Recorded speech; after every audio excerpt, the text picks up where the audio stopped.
Do you know that Celestine Babayaro is now broke? A lot of you know this guy. He was undoubtedly a talented left-back, a standout for the Super Eagles, showcased his prowess for Nigeria in both youth categories and during their triumphant 1996 Olympics campaign. Babayaro graced the ranks of renowned clubs in England and Belgium throughout his career. During a significant period, he stood as one of the highest-paid African footballers globally, commanding weekly wages between £25,000 and $30,000 while at Chelsea FC in England. However, a financial downturn led to his declaration of bankruptcy in a Croydon court in 2010, following pressure from creditors. The confirmation of his insolvency came in 2011. Known for his lavish lifestyle in both Nigeria and England, Babayaro was reputed for extravagant purchases and a penchant for lively social gatherings. Reports circulated of his substantial expenditures on luxury items and his vibrant nightlife. His financial woes became apparent to neighbors, as his once meticulously maintained home began to show signs of neglect, with overgrown gardens and a dilapidated conservatory. Next on our list of Super Eagles players who went broke is Udis. Udis emerged as another dynamic left-back for the Super Eagles, showcasing his talents between 2000 and 2004 following his rise from the triumphant Golden Eaglets. However, his fortunes took a sharp downturn as sources close to him disclosed that Udis now finds himself deeply mired in debt. This comes after he reportedly squandered a significant portion of the wealth he amassed during his playing career on high-stakes gambling and extravagant indulgences. During his active years, Udis played for AK Athens, POC FC, and West Brom. Additionally, it's been mentioned that he holds a particular fondness for locally brewed gin. Reports also suggest that he frequents street gambling spots in Agali, his childhood neighborhood, often associating with less savory characters. Next on our list is Taribo West. Taribo stands out as arguably Nigeria's most accomplished centre-back in history. During his peak, he earned recognition as one of Europe's finest defenders, playing a pivotal role for Inter Milan from 1997 to 1999 and contributing significantly to the Olympic gold-winning Dream Team in 1996.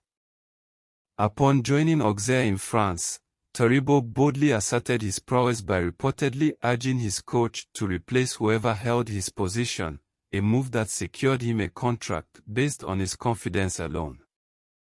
Despite a storied career with esteemed clubs such as AC Milan, Derby County, Kaiserslautern, and Partizan Belgrade, along with a brief stint in the Middle East with Al Arabi Doha, financial troubles seem to have plagued Taribo since his playing days, leading to the erosion of his once substantial earnings. Additionally, he faced challenges in his marriage, which he admits was a regrettable investment. Today, Taribo can be found in Lagos, dedicating himself to spreading the word of God, a calling he embraced towards the twilight of his football career. His notable possession remains his expansive mansion in Lagos. Victor Agali. At one point, Agali and Nwankwo Kanu created a formidable striking duo known affectionately as the Twin Towers. Agali, the tall and lean forward, endeared himself to Super Eagles fans for his prowess in aerial battles. His impressive height and commanding presence led him to play for renowned European clubs such as Olympique Marseille, Hansa Rostock, Schalke 04, and Nice.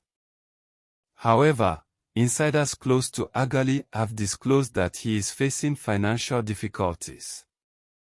Despite earning an average of £25,000 per month during his time in Germany, a combination of failed investments and a lavish lifestyle has left him struggling financially. Femi Opabunmi.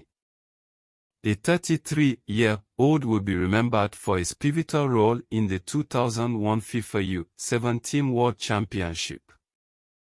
During the tournament, he showcased his talent by netting a hat-trick against Australia, earning him the silver shoe for the second highest goal scorer and the bronze ball for the third best player. These contributions helped Nigeria advance to the final, where they were ultimately defeated by France. Opabunmi began his international career for Nigeria in 2002, making a notable debut against Kenya where he scored the second goal in a 3-0 victory. He also represented Nigeria in the 2002 FIFA World Cup, featuring in the last group stage match against England. His participation in the tournament marked him as the third youngest player ever to grace the World Cup finals, following in the footsteps of Norman Whiteside and Samuel Eto'o. Throughout his career, he played for several clubs, including Shooting Stars FC, Grasshoppers Zurich in Switzerland, and Chamonix in France. Unfortunately, Opabunmi's football career came to an abrupt end when he lost one of his eyes due to an injury sustained while playing. Currently residing in Ibadan, he relies on the modest income of his wife to support his family. During his last months in Europe, he received assistance from his former teammate, Peter Osei-Odemwinyi. Opabunmi is now actively seeking employment opportunities. Wilson Oruma. For 6 years, the former Super Eagles midfielder grappled with a mental disorder after falling victim to heavy fraud orchestrated by a Lagos-based pastor and fraudulent oil businessmen. Oruma, who led Nigeria's U-17 team to victory in the 1993 World Cup in Japan, enjoyed a successful career with clubs such as AC Lens, Sokoks Marseille, various Swiss teams, and Kovola FC in Greece, amassing wealth from his football prowess.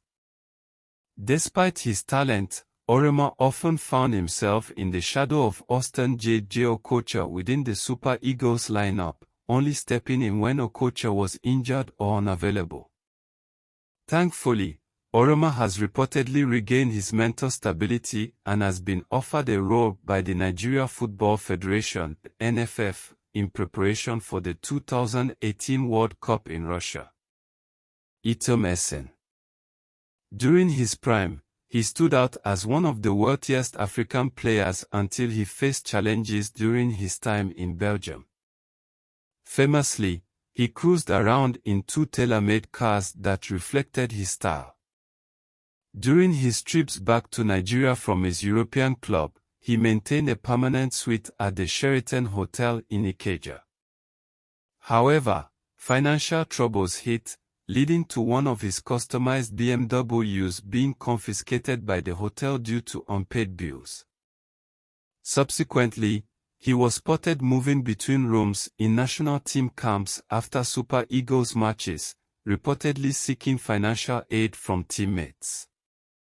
Now, he is slowly making a return to prominence after tying the knot with an African diplomat, whom he keeps away from the public eye.